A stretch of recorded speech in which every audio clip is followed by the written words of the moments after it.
चीता और बाघ में कौन ज़्यादा ताकतवर है? दोनों की शारीरिक बनावट के आधार पर दोनों में से कौन सा ज़्यादा जानवर शक्तिशाली है? दोस्तों, सबसे पहले हम बात करते हैं शारीरिक बनावट की। तो चीता एक दुबले पतले शरीर वाला और एक छोटे कद वाला जानवर होता है। वहीं एक बाघ भारी भरकम शरीर वाला और शेर को भी धूल चटा सकने वाला जानवर होता है, जो कि शेर से भी ज़्यादा फुर्तीला और शेर से भी ज़्यादा खूंखार जानवर होता है। यानी कि शारीरिक बनावट के आधार पर एक बाघ ज़्यादा शक्तिशाली होता है। चीता और बाघ में अंतर क्या है? दोस्तों, वैसे तो चीता और बाघ दोनों ही जानवरों को देखकर आप आसानी से समझ सकते हैं कि कौन सा जानवर ज़्यादा शक्तिशाली है। दोस्तों, बाघ है और कौन सा जानवर चीता है। लेकिन क्या आपको पता है कि चीता एक छोटे सिर वाला जानवर होता है, जिसके मुंह के ऊपर आँखों के पास एक आंसुओं की रेखा होती है। वही बाघ भारी भरकम शरीर वाला और लंबे कद वाला जानवर होता है, जिसकी आंखों के पास कोई भी आंसू की रेखा नहीं होती है, जो कि चीता से ज़्यादा खूंखार दिखाई देता है। दोनों की शिकार करने की अंदाज के आधार पर दोनों में से शक्तिशाली कौन होता है? दोस्तों, चीता दुबले पतले शरीर वाला जानवर होने की वजह से यह अपना शिकार भी बीच के जानवरों या फिर छोटे जानवरों को बनाता है, जैसे कि खरगोश या फिर सुअर को। वही एक चीता जेब्रा को भी अपने शिकार बनाने का हौसला रखता है। और चीता अपनी प्रजाति का एकमात्र ऐसा जानवर है जो कि अपना शिकार दिन के समय में करता है। बाकी बिल्ली प्रजाति के सभी जानवर अपना शिकार रात के समय में करते हैं। और एक चीता अपना शिकार घात लगाकर नहीं करता है, बल्कि चीता अपने शिकार को दौड़कर पकड़ता है, क्योंकि चीता दुनिया का सबसे तेज दौड़ने वाला जानवर होता है। क्योंकि एक चीता की शिकार के समय स्पीड 130 किलोमीटर प्रति घंटे की रफ्तार की होती है। दोस्तों, और इसे धरती का सबसे तेज गति से दौड़ने वाला जानवर भी माना जाता है।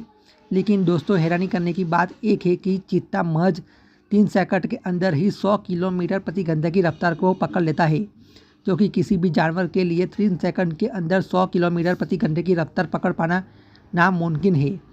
वही एक बाघ भारी भरकम शरीर वाला जानवर होने की वजह से अपने शिकार को घात लगाकर पकड़ता है। दोस्तों, वैसे बाघ अपने शिकार को दौड़ कर भी पकड़ता है, लेकिन उसकी दौड़ चीता से कम होती है। दोस्तों, क्योंकि भारी भरकम शरीर होने की वजह से टाइगर केवल 4965 किलोमीटर प्रति घंटे की रफ्तार से ही दौड़ता है। और भारी भरकम शरीर होने की वजह से ही एक बाघ के बड़े जानवरों को बीच के जानवरों को ही पकड़ता है दोस्तों, और शिकार बनाता है, जैसे कि हिरन और मगरमच्छ।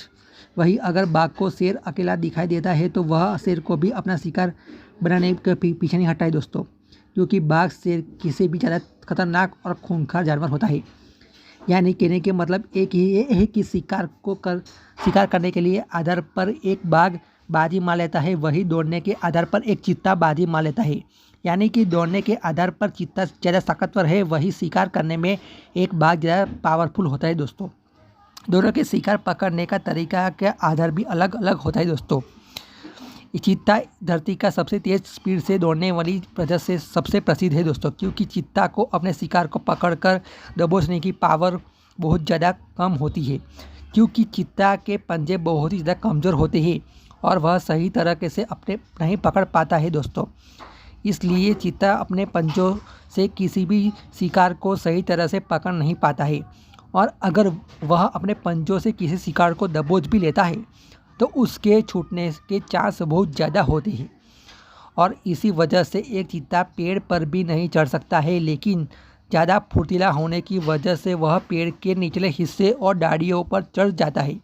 वही बाकी अपने शिकार को पकड़ने की पावर बहुत ज़्यादा होती है, क्योंकि अगर कोई शिकार एक बाघ के पंजे में फंस जाता है तो उसका बाघ से पंजों से छूट पाना नामुमकिन हो जाता है, क्योंकि बाघ के पंजों की पकड़ बहुत ज़्यादा होती है।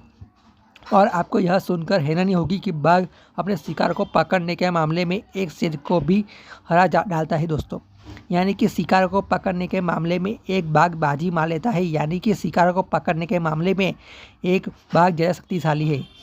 दोनों की लड़ाई हो तो कौन सा जानवर किसको धूल चटाएगा, क्या आपको पता है?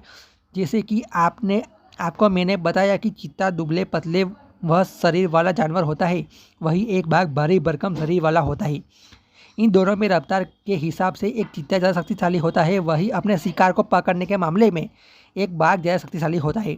और अगर एक बाघ और चीता दोनों की आपस में लड़ाई होती है तो बाघ के जीतने के चांस बहुत ज़्यादा होते हैं, क्योंकि चीता केवल अपनी दौड़ की वजह से ही पूरी दुनिया में प्रसिद्ध है दोस्तों।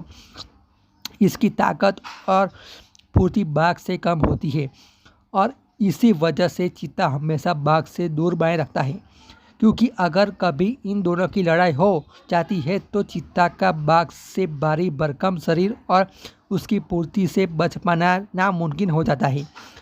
वैसे तो चीता में भी काफ़ी ज़्यादा फुर्ती होती है, लेकिन बाघ के सामने उसकी फुर्ती देर तक नहीं टिक पाती है और अगर चीता को बाघ एक बार अपना ज़बरदस्त पंजा मार के पकड़ लेता है दोस्तों, तो चीता घायल होने से भी कोई नहीं बचा सकता है। यानी कि अगर दोनों की लड़ाई होती है तो जाहिर सी बात है कि बाघ ही जीतेगा, क्योंकि बाघ शेर से भी ज़्यादा शक्तिशाली होता है और चीता से भी ज़्यादा शक्तिशाली होता है।